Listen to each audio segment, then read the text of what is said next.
Well, late yesterday, we saw a major shakeup for next year's midterm elections here in Georgia involving the Office of Secretary of State. Well, as he does every Friday, we are joined by 11Alive Zach Merchant, co-host of the Georgia Vote. Zach, always good to see you. Okay, so walk us through this moment. It was a pretty big bombshell moment that happened. Yeah, Jonathan, it is always good to see you as well, especially on a Friday morning. And you're right, we're running out of cliches to say it was a busy week in Georgia politics, because it was another busy week in Georgia politics. And a well-known name in Georgia politics, Republican politics in particular, has now launched a new campaign. We're talking about Gabriel Sterling. He spent many years as one of the most high-profile, probably the most visible lieutenant in Secretary of State Brad Raffensperger's office, and that is, of course, the office that oversees most primarily and most visibly to the public the state's elections system. Sterling rose to national prominence as a fierce defender of Georgia's election system, particularly in the wake of that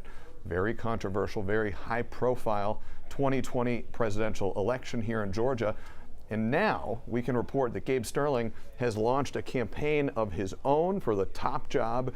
He wants to be Georgia's next Secretary of State.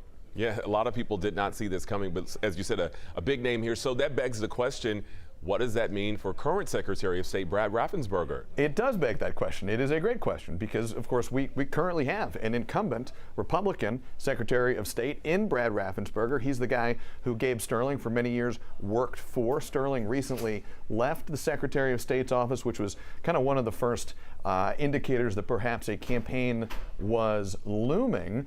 But what happens to Brad Raffensperger? Is he going to run again for Secretary of State? Sterling getting in this race raises some questions about that.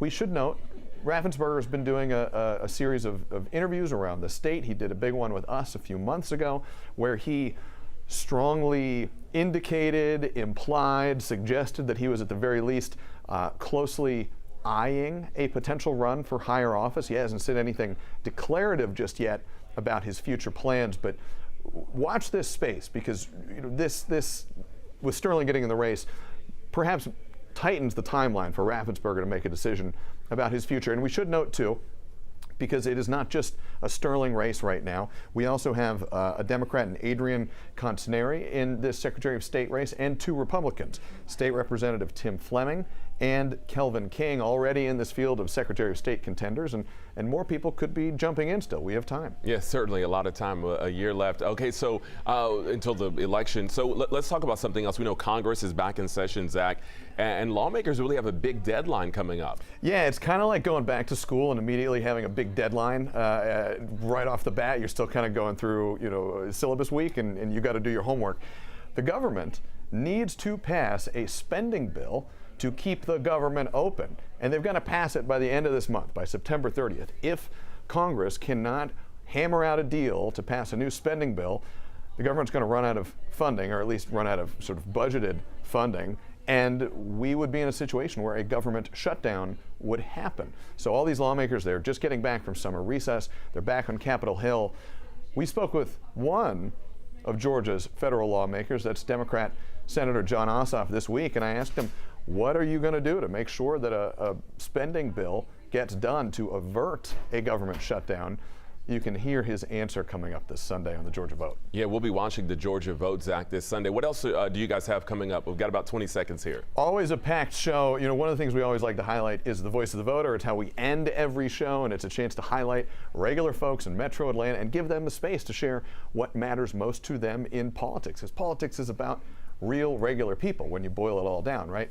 This week we talked to a man who's seen a whole lot of real, regular folks. He is retired high school and college football referee. This is, we're in the fall football weather. It's getting crisp outside. He had some really interesting perspective. You can catch that on Sunday at 11. All right, we'll be watching the Georgia Vote. Zach, thanks so much. We appreciate it. And as Zach mentioned, you can watch the Georgia Vote with Zach and Faith Jesse Sunday morning at 11 right here on 11Alive Plus.